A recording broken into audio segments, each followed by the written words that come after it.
BA पाठ तृतीय के प्रथम प्रश्न पत्र में आज हम मौन निमंत्रण कविता का आगे का भाग पढ़ेंगे। कल के वीडियो में हमने मौन निमंत्रण के कुछ पद पढ़े। सुमित्रा नंदन पंत की यह कविता है। तो आइए चलिए बच्चों अपन पढ़ते हैं मौन निमंत्रण। यह एक रहस्यवादी कविता है जिसमें कवि ने प्रकृति के ऊपर चेतन सत्ता का आरोप लगाया है।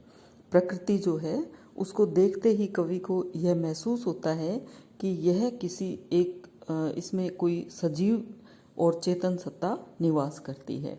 तो आइए पढ़ते हैं।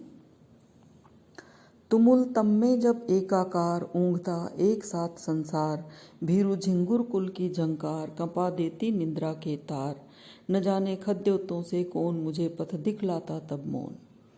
कवि सुमित्रा नंदन पंत कहते हैं कि जब रात्रि में तुमुलतम यानी गहन अंधकार, जब गहन अंधकार होता है और सारी प्रकृति एकाकार हो जाती है, यानी कोई आकार नहीं दिखता है। जैसा कि सुबह में आप देखते हो पहाड़, पर्वत, नदियाँ, पेड़, पक्षी, प्राणी, मनुष्य सब अलग अलग आकार दिखते हैं, लेकिन रात के गहरे अंधकार में सिर्फ एक कालापन दिखाई देता है, कुछ नहीं दिख रहा हो। ऐसे घनेरे अंधकार में जब सारा संसार एक आकार हो जाता है, ऊँघता एक साथ संसार, सारा संसार जब नींद में सोया हुआ होता है, ऊँघ रहा होता है, भीरू झिंगुर कुल की झंकार कंपा देती निद्रा के तार। भीरू यानी डरपोक से, झिंगुरों का समुदाय जो है वो आवाज़ करता है, और अर्ध निद्रा कंपा देती निद्रा के तार, व्यक्ति नींद में झूल रहा होता है तभी झिंगुरों की आवाज़ जो है वो एक बार के लिए नींद में विघ्न डालने लगती है। इतनी गहरी अंधेरी रात में न जाने खद्योतों से कौन मुझे पथ दिखलाता तब मौन। कवि कहते हैं ऐसे में जब सारा संसार सोया हुआ हो, ऊँघ रहा हो, झिंगुरों की आवाज़ हो रही हो, जो ऐसे में कोई है, खद्योतों यानी जुगनों के माध्यम से कोई मुझे रास्ता दिखा देता है। अभिप्राय है कि इतने अंधेरे में रोशनी की एक किरण को जब तरस रहे होते हैं तो जुगनू दिखाई देता है, और उसकी रोशनी से, जुगनू आप जानते ही होंगे, रात को यह जब उड़ता है, कीट होता है एक, और इससे रोशनी निकलती है, तो ऐसे लगता है मानो ये इसलिए चमका हो कि मुझे रास्ता दिखाना चाह रहा हो। तो एक मौन या कहना चाहिए रहस्य की सृष्टि यहाँ पर हुई है।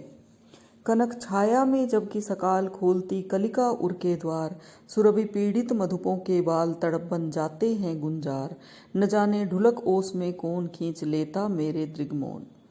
कवि पंत कहते हैं, और रात्रि का वर्णन किया। रात्रि में भी एक आभास होता है कि कोई ना कोई ऐसी शक्ति है जो कवि को एक खींचती है।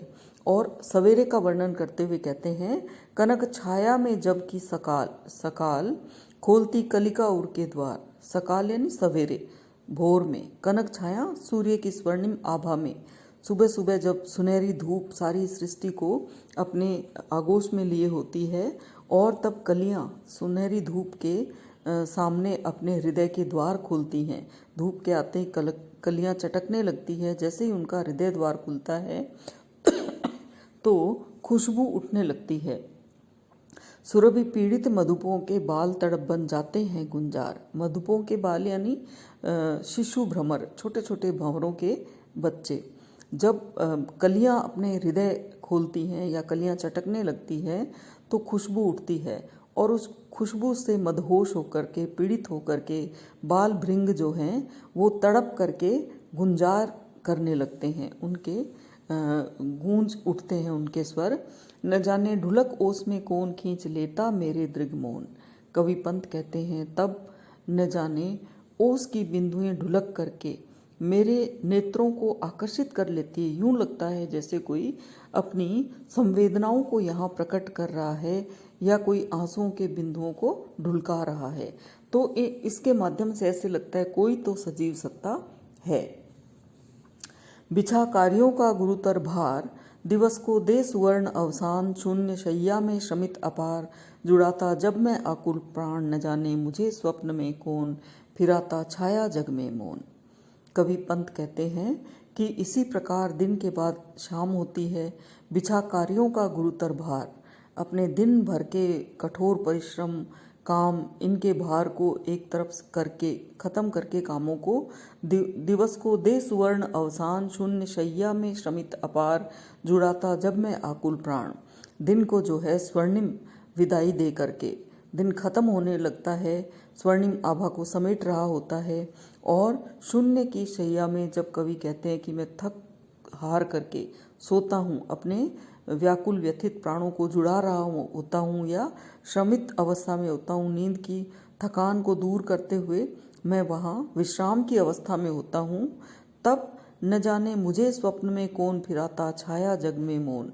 इस थकान उतारने वाली नींद के समय न जाने कौन सपने में मुझे मायावी संसार में चुपचाप घुमाता रहता है।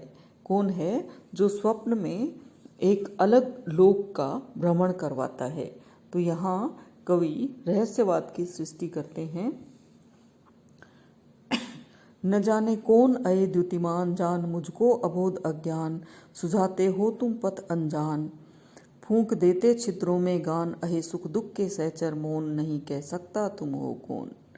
अंत में कवि सुमित्रानंदन पंत कहते हैं, न जाने कौन अये द्युतिमान, कि हे प्रकाशमान तुम कौन हो, मैं नहीं जानता। और जान मुझको अबोध अज्ञान, सुझाते हो तुम पथ अजान, कि मुझे अबोध और बालक जान करके, अज्ञानी जान करके मेरे मार्ग को प्रशस्त करते हो, मेरे अंधकार को दूर कर देते हो और मुझ में चेतना के प्राण फूंक देते हो। फूंक देते छिद्रों में गान, इस शरीर को जिंदा रखने के लिए मेरे में प्राणों का संचार करते हो, श्वास भेजते हो मुझे, या कि मुझे जो है अनजान समझ करके मेरे मार्ग को प्रशस्त करते हो। अहे सुख दुख के सहचर मौन, नहीं कह सकता तुम हो कौन। हे मेरे सुख दुख के सहचर मौन साथी, मैं नहीं जानता तुम कौन हो जो मुझे रास्ता दिखाते हैं अज्ञानी समझकर या अंधकार समझ करके, जुगनुओं के माध्यम से मेरा मार्ग प्रशस्त करते हैं, या अपनी जो कारुणिक भावना है उसको उस बिंदुओं के माध्यम से प्रकट करते हो। मैं नहीं कह सकता तुम कौन हो। तो यहाँ कवि ने प्रकृति का आलंबन, प्रकृति का बहुत ही सुंदर उद्दीपन रूप में चित्रण किया है, अलंकारिक रूप में चित्रण किया है और मानवीकरण किया है। धन्यवाद। पढ़ना सभी बच्चों, और इस YouTube के महाविद्यालय के इस चैनल को सभी सब्सक्राइब करना और लाइक करना। Thank you.